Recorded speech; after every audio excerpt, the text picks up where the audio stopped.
All right, we're here. Twitch.tv/110sports, 110sportsmedia.com/live, wherever you might be joining us today. Twitch, the website, Periscope. Thank you so much for making us part of your Thursday. Josh Doring is here with me. Josh, how you doing? I'm ready to talk about this Big Ten thing because I'm getting a little irritated. A little irritated? Yeah. Well, I'm interested. I'm curious now. But before, hold your horses. All right? Down, boy.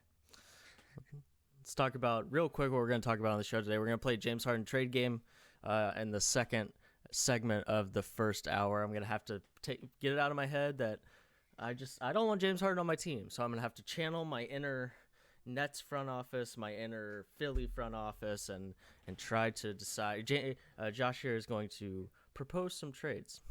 I get to play GM here, which is not a good thing for anybody, but we'll do that in the second hour. Humor me, please, at the end of the first hour. Then we're going to rank the high major conferences in college basketball, the top 6 conferences, the Big Ten, the Big 12, the ACC, the Big East, the SEC, and the Pac-12. Josh, it's a pretty big week in soccer. We've gotten the Champions League knockout round set. MLS Cup is on the horizon. He's going to take the reins in the middle of the second hour, and we're going to talk some soccer. At the end of the show, we'll preview tonight's Thursday night football game. What are you watching? And get out of here on a Thursday. But all right, Josh, I'm taking off the leash. First, let's set some context. First, yesterday the Big Ten eliminated the policy that teams must play 6 games to be eligible for the conference championship game. That's the Big Ten Administrative Council that voted to eliminate the minimum game requirement. They said, quote, "The decision was based on a competitive analysis." That's a big word. That's a big phrase there. That's one of those phrases that makes you sound really good, but like if you were asked to define it, you'd be like, competitive analysis. Competitive analysis, which determined that Ohio State would have advanced to the Big Ten football championship game based on its undefeated record and head-to-head victory over Indiana, regardless of a win or loss against Michigan. Mr. Doring, what's so annoying? Is it the situation? Is it the go back on the rules that you set? Is it all of the above? What do you got? It's to go back on the rules that you set. This was always going to happen because the Big Ten was not going to allow a Big Ten title game to happen without Ohio State in it. And as they pointed out, Ohio State could have sent 22, 33, 11, however many different units of random students from the school out for whatever game the Big Ten would have them play this week, and they would still be the representative because they had the tiebreaker. Right. This was the only way this was going to end. My issue, and this is just one of those things that really, really bothers me, is all of the flip-flopping the Big Ten has done. They weren't going to play, then they were going to play, but they didn't make that decision quick enough, so they put themselves in this position where from the minute that schedule was announced, you and I and Chris were all talking about this. You could see it coming from a million miles away, that because you have no bye weeks and you have these strict protocols for very well-intentioned reasons, you were going to find yourself quite possibly in a situation like this where teams were going to be ineligible and you were going to have all these postponements and cancellations and the mess that we now find ourselves in. I don't understand, and this is just a general thing for policies during the pandemic. What is the point of even saying you're going to have the 6-game threshold? What does that accomplish? Because you've got to know that there's a good chance that some of your better teams, whether it's Wisconsin or Ohio State or Michigan or whoever, is not going to be able to play enough games to get into the conference championship game, and you're going to have to then deal with this. Sure. As opposed to just solving it at the end, which I understand the question is, well, what do you do if you get into a situation where you don't have an obvious answer? But it could have been a very simple process of, look, Ohio State was going to win the tiebreaker anyway. This is not a discussion. Nobody is really suggesting Indiana should be there instead. The only argument is, well, they played more games. That's my issue, is what if you're going to put the rule in place, then follow it, or what's the point of having the rule? I will rebuttal in the following way. Um, that if there's any time that I'm going to be a little bit more lenient on going back on your word, it's when literally nobody has any idea what's going to happen tomorrow and Sure. literally any idea what's going to happen the day after that. My initial reaction to this was that, right, like you said, of course they waived this policy, right? Because essentially, right, because there's a difference. Because you ask yourself, okay, then why do you change the rule and instead just make them play the game or make them find a game this weekend or whatever it might be? Now, the path is very simple.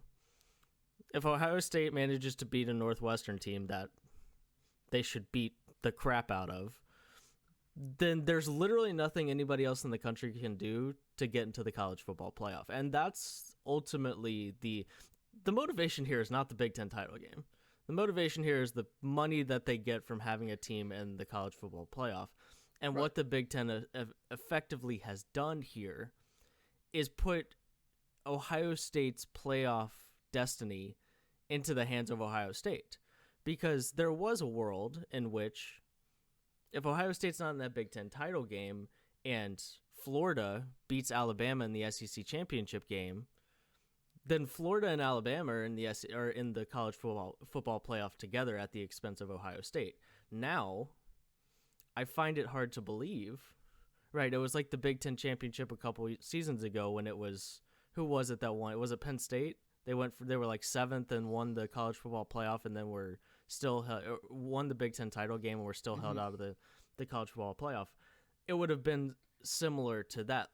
Florida could beat Alabama, but Alabama's not going to drop farther than 4th, even if they lose to Florida. If Ohio State wins the Big Ten title, they're an undefeated Big Ten title team that is still clearly one of the best 4 teams in the country. So they're still in, and then Notre Dame and Clemson probably both still in, regardless of who, especially if Clemson wins that. Right. Especially if Clemson wins I guess that's the way. If Clemson loses twice to Notre Dame, then probably Florida gets in instead of Clemson. At least maybe that makes sense. But the point being, I don't care about the other teams right now. The point being is that no matter what Florida does in the SEC championship game, if Ohio State wins the Big Ten title, they're going to be put in the college football playoff. So, right, I would love for people to not have to go back on their word, but this is also a conference that decided way too early that they were going to. The last 6 months, the Big Ten has done nothing but overreact to the circumstances. First, it was an overreaction to canceling the season way sooner than they had to. Now, that's different for me, my feelings on whether or not a season should have been played. That's a different discussion. But there's a reason that nobody else was making a decision on their seasons around the same time that the Big Ten made a decision on their fall season. They realized there was some overreaction. They get sort of pressured into putting into from everybody, not even excluding the President of the United States, that they should have a football season. And I think this might be another example of that the college football playoff committee has almost pressured Ohio State into, right, they've very clearly laid it out on the table. We still think Ohio State deserves to be in the college football playoff right this moment, and you're only 5-0. Everybody else around you has played at least 8 games. All right, I think Texas A&M is 7-1. Maybe they're 8-1. But the point being that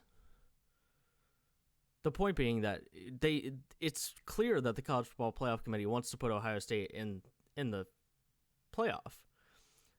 Time's just running out for the committee to be able to do that with justification, because if Florida goes and wins that SEC championship game and Ohio State doesn't compete in a Big Ten title game, then it becomes very, very hard to justify putting Ohio State into the top 4 ahead of Florida in that scenario. I was unsurprised. I was unsurprised that it happened. Unsurprised by the motivation. Unsurprised by the outcome. But right, the Big Ten is certainly leading the way in going back on the things that they've said, whether it's not playing the season or having this requirement. The lesson here is right. It's either be okay with changing on the fly or put yourself in a situation where you have to go back on as few words as possible and just sort of, even if you say something, qualify it with, well, this is subject to change depending on the situation. Right. And that's where just my personality, I Sure. It every doesn't. single It certainly doesn't surprise me that you're frustrated by the going back on your word thing. right. Just don't say anything if you can't actually follow through on Sure. what you're saying. And Sure. there is a first of all, this was the right thing to do. Let's also acknowledge that, at least from my perspective, and I think you agree. It's not necessarily fair to Indiana, but somebody was going to get the short end of the stick. This is just not going to be fair because we're trying to play sports in the middle of a pandemic. And I would almost argue that maybe Indiana fans aren't happy, maybe the Indiana football players aren't happy, maybe the Indiana coaches aren't happy, but the people who pay the bills at Indiana, they're all for a Big Ten team getting into the college football playoff. And it doesn't matter what Indiana does the rest of the season, they're not getting into the college football playoff. It's that simple. It's not going to happen. Right. And the Michael Penix Jr. injury Right. is a factor here. Right. And I'm a firm believer that that's why they didn't move up in the most recent college football playoff rankings. Now, either there were teams far enough ahead of them that I don't think they were going to jump them regardless of what happened. Like Cincinnati didn't play, but they were 5 spots ahead of Indiana. Everybody else won, so there's like if you felt better about Oklahoma and Miami prior to last weekend, nothing really changed to make you think that to like Indiana better. I mean, they did go and beat Wisconsin, but it was 14-6 and it was ugly, and Oklahoma won their game by, or no, it was Miami. Miami won their game like 48-0 against Duke. So the teams right in front of them didn't do anything to change your mind if you liked them as a playoff committee prior to what happened over the weekend. But sorry, a little tangent there. But yeah, your original point, that's absolutely part of the equation here. Because if Michael Penix Jr. is there and they go win that game 28-7, then I find it hard to believe they don't jump up. And I also find it hard to believe that I think the Big Ten also hesitates to make this change a little bit more because maybe they still don't get in, right? And Ohio State beating them is something that happened and something that can't be changed at this point. But it at least makes you look at it a little harder if you have an Indiana team that's now 8th in the country in the college football playoff rankings, could still go and win a Big Ten title game. If things fall right, then there's a shot. But after not seeing them move at all, this becomes an easy decision if you're trying to get one of your teams into the playoff. And that's the risk of not having a plan in place at all, which is essentially what I'm advocating, right? Is if Michael Penix is healthy and then all of a sudden you have to make a decision because you got to figure out who's playing in your title game, that's the worst case scenario where it gets messy. But it's not even the worst case scenario, because the worst case scenario is where there's no logical argument to decide between these teams, and there still is, which is the head-to-head. That you got to the 6 games, and so you take the 6 games away, and I guess it actually does get pretty messy because you're trying to weigh those two things, but you can still lean on the argument of, look, no, Ohio State hasn't played as many games, but they have an extra game sort of built in because they beat Indiana. Right? They would have to have 2 losses for Indiana to get there. That's just how important the head-to-head is in situations like this. Right. So that's where there is no perfect solution. And yeah, we got to be more understanding and gracious considering the circumstances. I'm just a firm advocate of, if you're going to say stuff like this, and the same thing goes to what Mike Krzyzewski said, and now the situation college basketball finds itself in, where there's discussion about pausing the season. Yeah, well, pausing he's is a not little allowed bit. to say anything because this team sucks. He was once upon a time quoted saying that the NCAA can't go another season without the NCAA tournament. This is all Right, about Duke just being a bad basketball team. Let's not get that misconstrued. right. That's a different discussion. But my larger point being, you committed to it. Sure. Nothing has changed. You knew what you were getting into, so you got to own the consequences of that because you chose to play. Now, taking a month long pause is a little bit different. That's not a discussion we need to get into right now. But Mhm. I would have liked to see the Big Ten stand up at some point and say, this is actually what we're doing and we're going to stick to it, because it's just a bad look. And I would rather have the conference sort of behind closed doors make a decision to put in Ohio State over Indiana and just say, look, they've got the tiebreaker. No, they haven't played as many games, and this is assuming that the 6 game requirement isn't there, Mhm. and just say they're our chance to get into the playoff. We feel they're the best team in the conference. They beat Indiana head to head. We feel good about our rationale, as opposed to having to change the rules to specifically accommodate Ohio State. Of course, people are going, and specifically Indiana and Indiana fans are going to be upset both ways. But I would rather have sort of the transparency of, this is why we're doing it. We had to make a decision. We're going with Ohio State because we feel they're the most deserving team and our best shot to get a team into the playoff, rather than, well, they didn't play enough games, but technically they would have met the qualification because they have the tiebreaker. So if they went 5-1, they would still be the representative. I would always just lean toward the other side, but ultimately, everybody outside of Indiana, Hoosier Nation, I think wants, and outside of Ann Arbor as well, wants Ohio State in this game just so that they have an opportunity to earn their way into the playoff to the extent that they can, and we get what I firmly feel are the 4 best teams in the country competing for the national championship.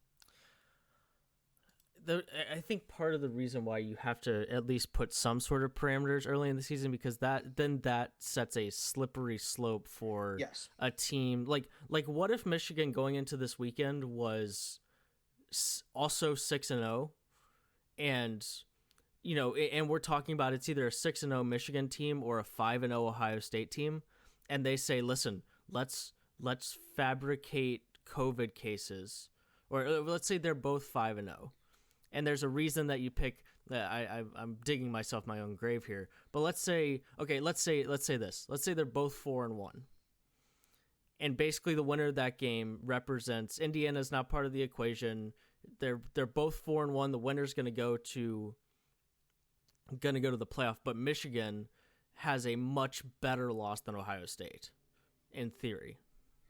Or say Michigan's 5-0 and Ohio State's 4-1, because Ohio State, it's still a play-in. Right, but in that, so the point being that when you all have to play 6 games, they both have an incentive to play that game. If there's not, right, there we go. Thank you. But if there's not any sort of ground rule, then it's Michigan. Okay, let's find a COVID case somewhere so that we don't have to play this game. We're 5-0. Ohio State's 4-1. We get to represent the East in the Big Ten title game, and we're in the driver's seat to try to get into the college football playoff. I certainly get your point that let's put ourselves in a situation that we don't have to completely go back on our word. But on the other side of things, college football is just a slimy business, and the more rules that people have to adhere by, and then you just make changes if you have to, is at least a understandable way to approach things. At the end of the day here, and this is what I'll end my thoughts with. Ohio State, and I've learned that this is my biggest feeling about the college football playoff. I want the 4 best teams in the college football playoff. I don't give a damn what the resume is. Okay, I just don't. If we're going to have a system in which there's such a hard cap and something that does nothing but make everybody's lives more stressful, if we're gonna have this 4-game ceiling on the number of teams that can compete for a national championship game, I don't care what the resume is, as long as there are 4 teams that are clearly the best 4 teams in the country. Now, typically the resumes and the fact that they're the 4 best teams in the country, typically those two things line up, right? Right. In college football, that's typically how it works. If you're one of the 4 best teams and all 4 teams are from different conferences, it's pretty clear who should be the 4 teams in the college football playoff. If that's how it's going to be, then I've learned that I'm just firmly in the camp of let's put the 4 teams in there that are the best. If there's a justification for it, and we're still in the world in which there's a justification for putting Ohio State in, it's a 6-0 Big Ten title team that's looked phenomenal every time they've stepped on the field. That's plenty of justification, in my opinion, regardless of what else is happening around the Big Ten. Then do it, and let's get the 4 best teams that have a chance to actually win this thing, right? Because that's the other part of this. Indiana has no chance to win the national title if they get the 4. Yep. If they were to get without Michael Penix Jr., they have no shot. Fair or not, no matter what they did without him. Right. Exactly. Right. You going and beating a Wisconsin team that definitely has holes in it on the road is impressive, and it is a testament to how that program is good and not just in a lucky year, and how the culture of that program has changed. All good things. Fair or not, Michael Penix Jr. there and not being there eliminates your chances of ever beating Alabama. It's just not going to happen. And in Ohio State, while I won't pick Ohio State to beat Alabama if they play Alabama in the 1 versus 4, while I would lean Alabama's way, there's a much more real shot that Ohio State wins that football game, and that's ultimately where I fall on this kind of issue. Is I want the 4 best teams, the teams that are in theory going to produce the 4 best games, and going to and end up that one of the 4 best teams in the country is going to win the national championship.